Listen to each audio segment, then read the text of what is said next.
So you know how Georgia May doesn't do simple soaps? Today is one of those examples of how complex she can get with her soap creations. And before I tell you about all of that, hello, I'm Mrs. Soap and Clay. Let's make stuff.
How's it going, Sudsers? Welcome back to the channel. You are here for another round of 365 days of soap. Today is 102, triple digits, and Georgia May is making a hybrid soap. Now, a hybrid soap, if you're not familiar, it is a combination of multiple sort of soap avenues, right? So in her case, she's actually dealing with 3 different versions. So she's dealing with soap dough, with cold process soap, as well as melt and pour. And she is making an adorable like koi pond, and it's pretty extraordinary. I had nothing whatsoever to do with this outside of encouraging her to, chase her koi passion because she's super into koi fish. So let's go watch her do the awesome things, and I will talk about what it is that she's doing.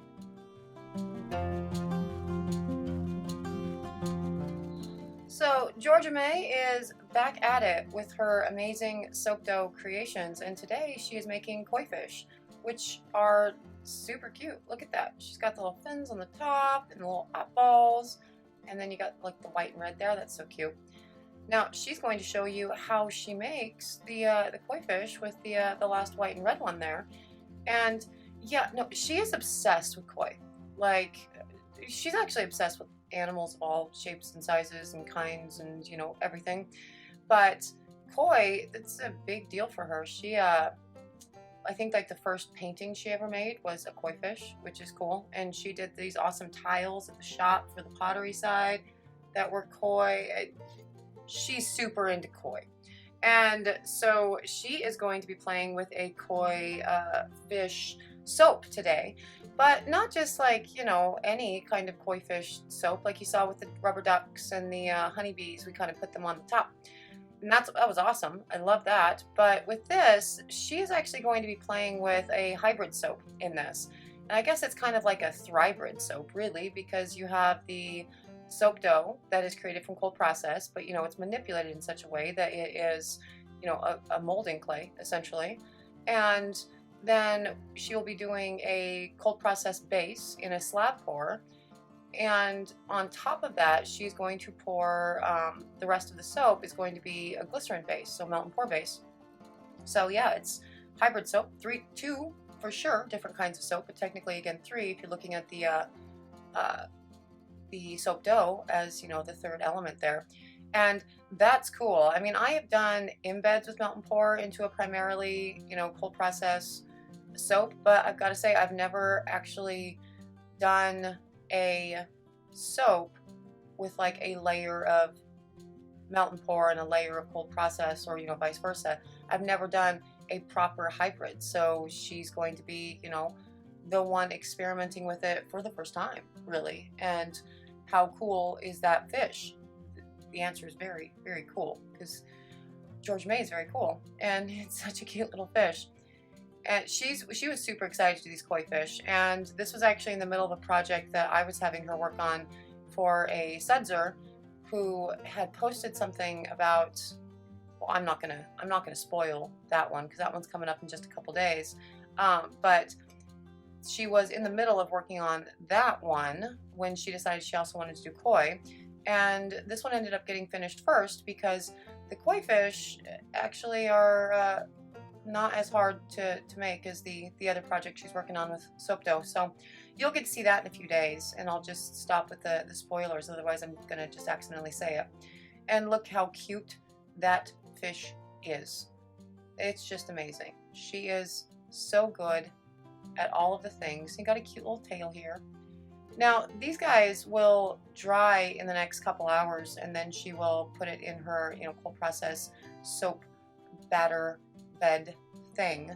So soap dough doesn't take a super long time to cure up. The cool thing about this particular soap, as opposed to like the rubber ducks and the honeybees that she did, is again, these fish are completely, submerged in soap. So you're using the clear melt and pour so you can see the fish, but they're not just hanging out on top. They're, inside the actual soap itself. And so she has to make sure that all these pieces are well adhered and there's no potential for them to fall off when you pour a hot melted, soap over them. And that would be sad if you lost a fin in that whole process. So she's doing a good job making sure everything is well adhered, and then she will move on to the pouring of her first base, which is going to be a like a pebble pour. It's going to be similar to like a dancing funnel, really, to create the base of rocks, like the river or the water bottom, ocean bottom, where are koi ponds, a pond bottom thing. Yeah. And yeah, there it is. It's so cute. She does such good work. They're amazing. And so all these little soaps are going to have a little fish in them, and that's super exciting. And I cannot wait to see what she does with her, pebble bottom pond thing with the cold process element of this hybrid soap. But for now, there are the cute little kois, and they certainly are adorable.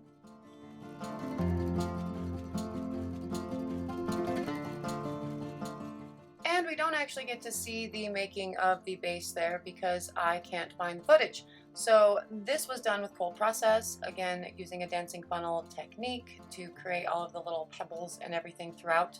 And it was super fun watching her do this. I was actually in the shop while she was making this soap, and it was cool, and the soap itself looks awesome. She did a great job. Now what she is doing is she's sprinkling some mica over the top of it to hopefully create some cool depth underneath the melt and pour soap itself. And that's a fun idea, and so I am excited to see what that ends up doing in the final, ooh, so pretty, in the final version of this. Now she also created these little plant thingies to go inside the lake pond bed thing, and that's going to add some cool little detail and interest to each of the little soaps that the koi sit in as well. But she is putting this in while the soap is still reasonably wet to make sure that they get well secured in that, I assume. Yes, and then she will be moving on to melting the soap and getting it ready for the actual melt and pour. And there it is, all melted up, and she's going to put in her scent blend. Now I was not here during this particular stage of this. I had left the shop by this point, and you see how the melt and pour is getting cloudy. So you can use a blue liquid colorant. It's a process called bluing to clear melt and pour to really clear up the soap batter, really, and make it really very crystal clear. If I were here, I would have told her that, but she was not aware of that when she made this, and that's okay. It's great, because I think ultimately she decided that she was going to try to tint it with a color anyway and not keep it super clear. And we will see, whether that is a good thing or a bad thing. Yeah, so she's going to use some mica with that. And I personally would not use a mica for this. I would use a liquid colorant to, again, blue it up and really clear up. Personally, if I were doing this, I would be wanting the melt and pour to get super, super, really crystal clear.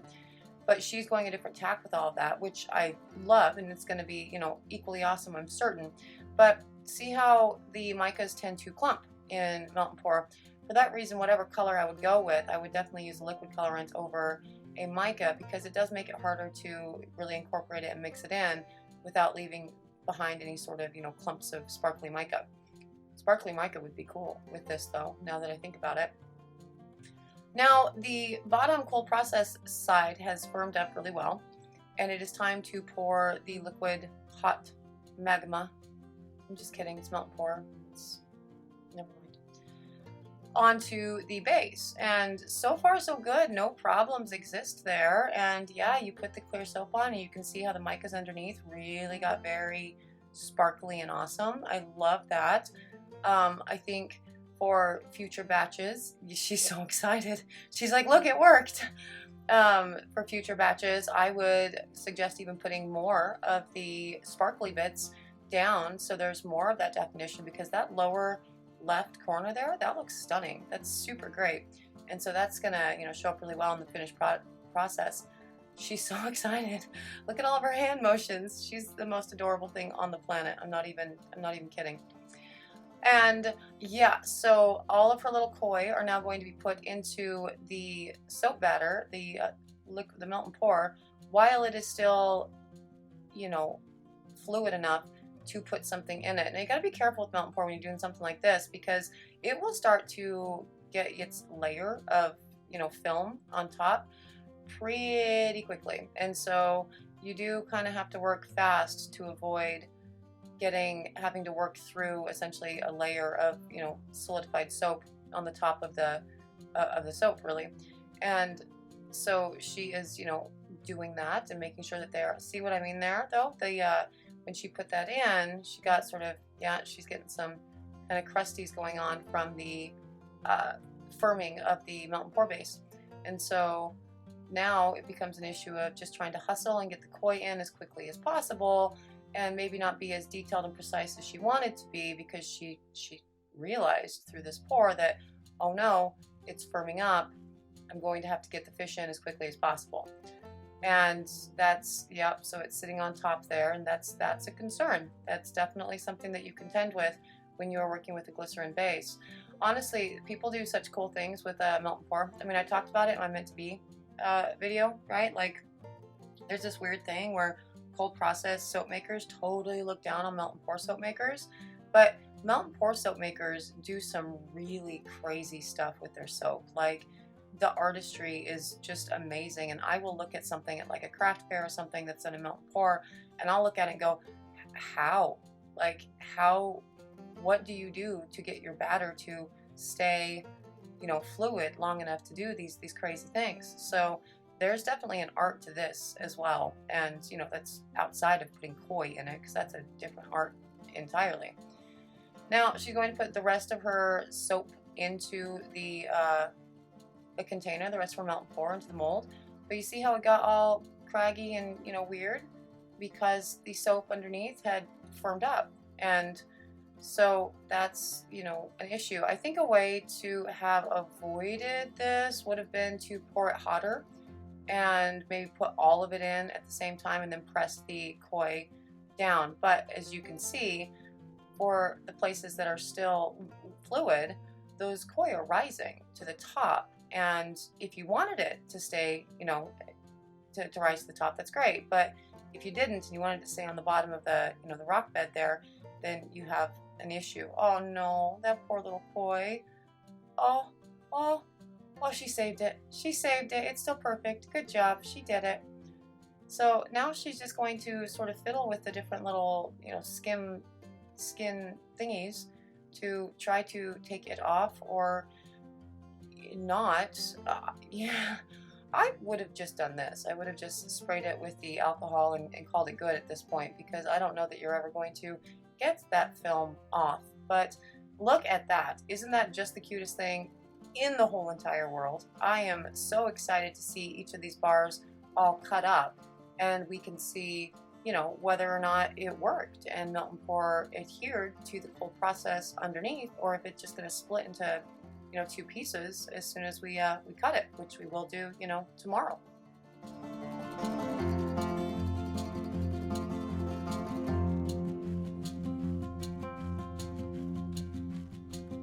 Okay, and we are on to the cut. Now you see how the clear, the melt and pour bit got kind of gray and cloudy. Now that's what I meant by bluing. If you were to put some liquid colorant in it, it would have actually made that more crystal clear, and you could see through it better. But I actually like this look this way, so I think it totally works, regardless. Now the question is going to be, will the cold process and the melt and pour layers have adhered well enough, or are we just going to get a split down the middle when we, cut into these bars? And yeah, I am cutting these because Georgia May is not so much with the cutting of the slabs, which I totally understand. Cutting slabs is probably one of my least favorite things to do, just sort of in general, too, because, creating a perfectly straight bar of soap, I mean, I'm reasonably good at it these days, but, even now, I put some lines down, and I'm super not following them because the lines didn't go where I needed them to ensure that, a koi and a little plant was represented in each soap, and I'm not trying to cut off a koi fin, and that's what I would have done with that line. And so that's not good. But yeah, so far so good. Everything looks really nice. She did a great job with the design and everything. That, it's beautiful, but as slicing through it, I didn't, use rubbing alcohol or anything on my knife. I'm just doing the cut, and I don't see anything, wrong with it. There's no separation. There's nothing really going on that would suggest a problem just with the initial cut. So that's good. Hey, look at that. A hybrid soap, totally a thing. You can absolutely pour melt and pour onto, cold process. And that actually opens up the door for a lot of cool things, right? So if you can do that, what else can you do? Can you marble, cold process, and, melt and pour in a loaf mold, for example? Ooh, I don't know. I've never tried. I would like to. So I'll file that away for, a future video. And because that would be cool to have like the see-through portions of oh, look how cute that is. That is so cute. Oh my gosh, Georgia May, you did such a good job. I love those soaps. They are adorable. Yes. That is so nice. Now you see the extra hands that are, in the shot, in the upper part of the shot. Those are Soap and Clay kidlets picking up the soaps and looking at them because they are over the moon excited about this. And as I'm cutting these, they're asking, Mom, can I have a koi? Can I have a fish soap? And I'm like, these are Georgia's soaps. And they're now, trying to sweet talk Georgia. Like, Georgia, can I have a fish soap, please? I could never use it. It will be decoration forever. And, legitimately, it's really good decoration. It's super cute. That would be a beautiful thing to put in a guest bathroom because look at it. It's totally adorable. And I think oh, that one's really cute. I think it's a big winner. I love how the fin is sticking out with that one. That one is very cool. Yeah, I actually like the ones that floated up more. That's really awesome. And yeah, it's day 102, the koi fish, Georgia May's first attempt at a hybrid soap, and she did great. This is really very adorable. Good job, Georgia May, as usual. I really don't know how she does it. I don't know how she has the patience for it. I don't know how she comes up with these things, but I am here for it. Everything that she does is always super amazing, and this hybrid soap is, no exception to that. Now, the koi fish and the creation of the koi, that was a process in and of itself. And then creating a cold process soap to go, for the koi to go in, and then a melt and pour on top of it, all cool things. And as you can see, nothing weird happened. There was no splitting between the melt and pour and the cold process layers. The fish did not, get weird in the hot melt and pour soap. Everything was amazing. So I hope you guys really enjoyed this video as much as I did. I hope you learned something. If you are interested in purchasing the koi soaps, you can totally get them on the website at soapandclay.com. If you are interested in following me on social media, I'm there, Facebook, Instagram, Twitter. And if you're interested in more soapy antics, subscribe to the channel. We've been doing this for 102 days now. And as the name 365 Days of Soap suggests, we are going to continue doing it for the rest of the year. I mean, we started in like March, so for 365 days. So yeah, subscribe and you'll get, notifications when I post a new video, and it does help me out. So click the little button and do a little thing. Thank you so much for joining me for another round of 365 Days of Soap. I will see you tomorrow. Bye.